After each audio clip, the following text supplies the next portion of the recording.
اعوذ باللہ من الشیطان اللعین الرجیم بسم اللہ الرحمن الرحیم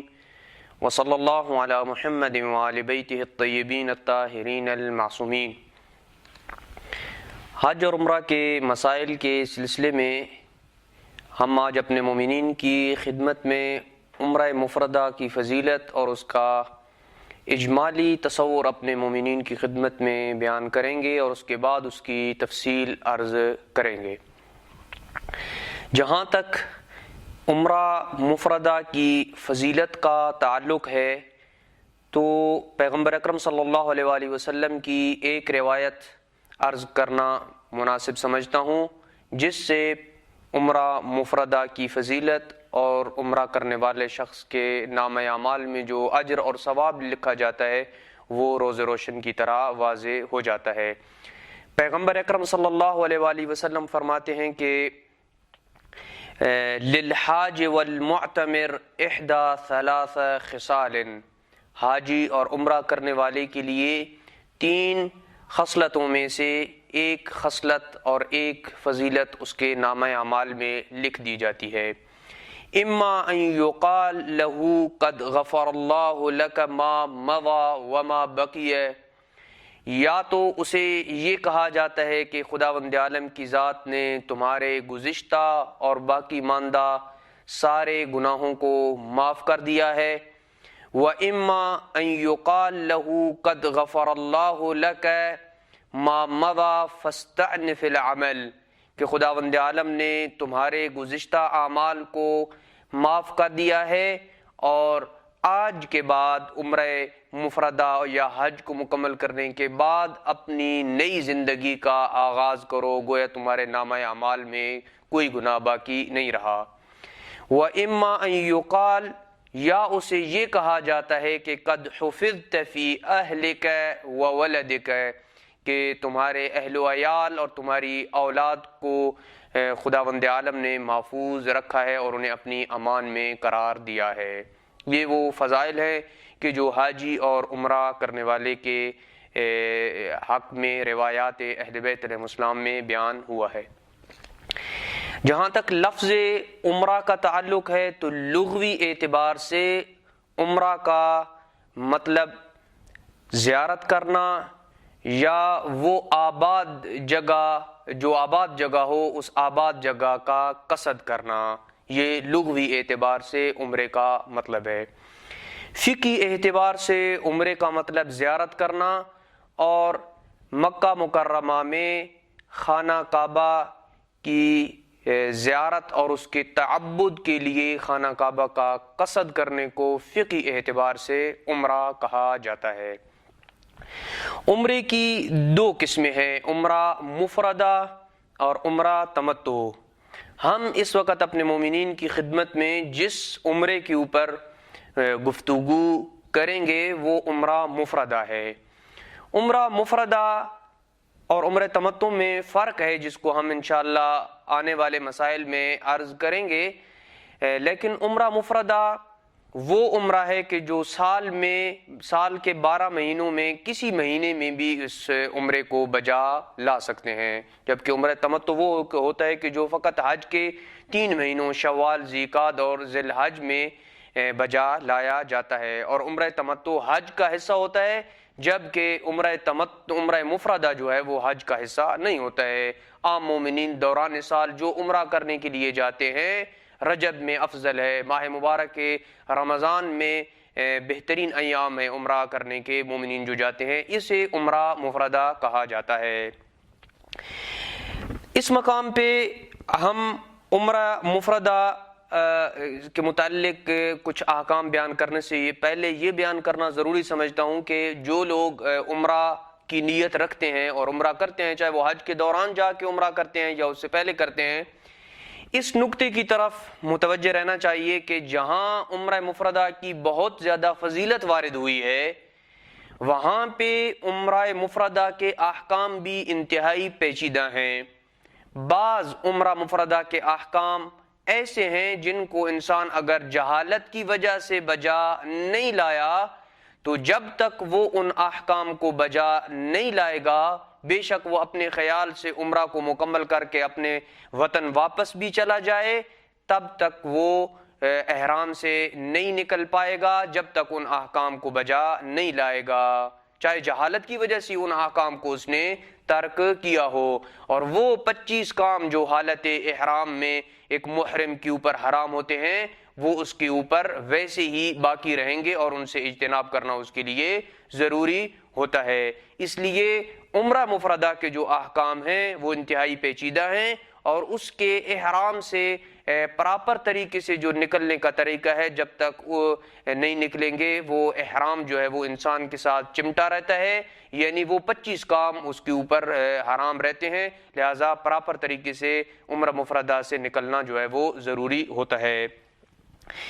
عمرہ مفردہ حج کی طرح بعض اوقات واجب ہوتا ہے اور بعض اوقات مستحب ہوتا ہے۔ ہر وہ شخص کے جو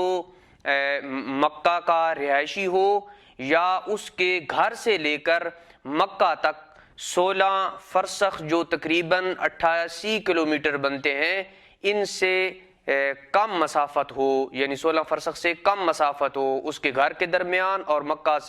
سے اور اس کے گھر کے درمیان تقریباً 88 کلومیٹر سے کم مسافت ہو، تو ایسے شخص کے اوپر عمرہ مفردہ کرنا واجب ہوتا ہے، بشرط یہ کہ وہ عمرہ مفردہ کرنے کی استطاعت بھی رکھتا ہو۔ اس کے علاوہ وہ افراد کے جو 16 فرسخ سے باہر ہیں، یعنی 88 کلومیٹر سے باہر ان کا گھر ہے، چاہے وہ سعودیہ میں ہوں یا سعودیہ کے علاوہ دیگر دنیا کے کسی حصے میں ہوں، جن کا وظیفہ حج تمتع ہوتا ہے، اگر ان کے اوپر حج کی استطاعت نہیں ہے، عمرہ کرنے کی استطاعت ہے، تو تب بھی عمرہ مفردہ کرنا ان کے اوپر واجب نہیں ہوتا ہے۔ مثلا ایک بندہ پاکستان یا انڈیا یا دنیا کے کسی حصے میں رہتا ہے جہاں حج کی لاگت جو ہے وہ 3 لاکھ روپیہ ہے یا 4 لاکھ روپیہ ہے، اس کے پاس 3-4 لاکھ روپیہ تو نہیں ہے، لیکن عمرہ کرنے کی وہ استطاعت رکھتا ہے، مثلا عمرہ کا پیکج 1 لاکھ روپے کا ہے یا 1.25 لاکھ روپے کا ہے، وہ اس کی استطاعت رکھتا ہے، تب بھی ایسا شخص کہ جس کا وظیفہ عمرہ حج تمتع ہو، اس کے اوپر جو ہے وہ عمرہ کرنا واجب نہیں ہے، ہر مہینے میں اس کے اوپر عمرہ کرنا جو ہے وہ مستحب رہے گا۔ عمرہ مفردہ کا اجمالی تصور بیان کرنے سے پہلے کہ عمرہ مفردہ میں کون کون سے اعمال ہوتے ہیں، ان سے پہلے 2-3 مسئلے جو عمرہ مفردہ سے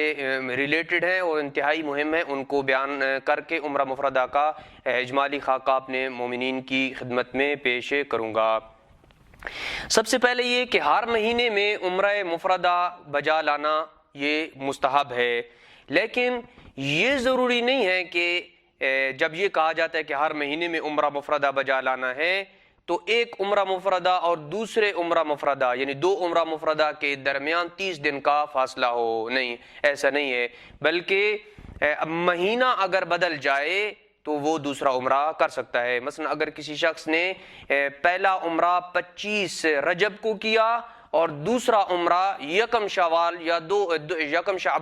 2 شعبان کو کیا تو کوئی حرج نہیں ہے، وہ دوسرا عمرہ جو ہے وہ کر سکتا ہے، اس میں کوئی اشکال نہیں ہے۔